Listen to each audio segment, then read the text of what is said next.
Super speciality हॉस्पिटलसाठी शासनाने मंजूर केलेल्या आकृतीबंधात खासगी कंपनीला व्यवस्थापनाची संपूर्ण जबाबदारी देण्याचा प्रस्ताव आहे। या प्रकल्पाअंतर्गत रुग्णालयात कार्यरत राहणारे डॉक्टर, अधिकारी आणि कर्मचारी हे सर्वच खासगी कंपनीमार्फत नेमले जाण्याची शक्यता व्यक्त होत आहे। त्यामुळे सरकारी रुग्णालयातील सेवांचे स्वरूपच बदलण्याची शक्यता निर्माण झाली आहे।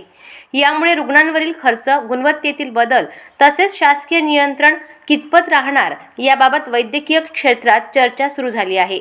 PPP मॉडेलमुळे उच्च दर्जाची सेवा मिळेल असा शासनाचा दावा असला तरी आर्थिकदृष्ट्या दुर्बल रुग्णांचे काय होणार हा प्रश्न उपस्थित आहे। दरम्यान काँग्रेसच्या विरोधानंतर राजकीय वातावरण तापणार आहे। अजिंक्य भारत न्यूज प्रतिनिधि मुकेश ढोके, अकोला। मुझे ऐसी जानकारी मिली कि बंबई के अंदर कुछ भारतीय जनता पार्टी के कुछ नेता बैठकर ये फैसला ले रहे हैं कि अकोला सुपर सिटी हॉस्पिटल को एक प्राइवेट एजेंसी को दिया जाए। उनका ये कहना है कि यहाँ पे छोटी मोटी प्रॉब्लम्स है, तो फिर सरकार किस बात के लिए? सरकार किस बात के लिए? जनता वोट काहे के लिए देती है कि सरकारें बनेंगी, सुविधाएं उपलब्ध होंगी, मंत्रिमंडल गठन होगा, उसके ऊपर विशेष ध्यान दिया जाएगा। मेरे पीछे आप देख रहे हैं डायलिसिस की मशीनें रखी हुई है, डॉक्टर है, सब कुछ है, लेकिन छोटी छोटी चीजें जिसकी जरूरत मेडिकल से लाकर हम चालू कर सकते हैं, ऐसी चीजों के लिए यहाँ पर रोका गया। इसलिए रोका जा रहा है कि उसको बदनाम किया जा रहा है कि यहाँ पे अनियमितता बरती जा रही, यहाँ सिस्टम बराबर नहीं है, इसलिए ये पूरे दवाखाने को प्राइवेट में दे दी जाए।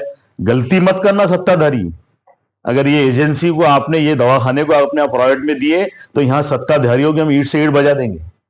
ये जनता की आवाज है, मेरी अकेले की आवाज नहीं है। ये जनता ने आपको सिंहासन पे बैठाया इसलिए कि उनके स्वास्थ्य के ध्यान आप रख सके। आप स्वास्थ्य का ध्यान तो नहीं रख रहे। जिस तरह आपने देश की बड़ी बड़ी संस्थाएं बेची, उस तरह आप ये सुपर सिटी हॉस्पिटल को भी बेचना चाहते हैं। तो यहाँ की जनता चैन से बैठने वाली नहीं है। हम जनता के बीच में जाएंगे, जन आंदोलन करेंगे। जन आंदोलन में जिसका मुंह काला करना पड़े उसका मुंह काला करेंगे, लेकिन ये विषय हम चैन से बैठने नहीं देंगे। अशाच महत्त्वपूर्ण बातम्यांच्या अपडेटसाठी अजिंक्य भारत न्यूजच्या पेजला फॉलो करा आणि सबस्क्राइब करा। Thank you for watching.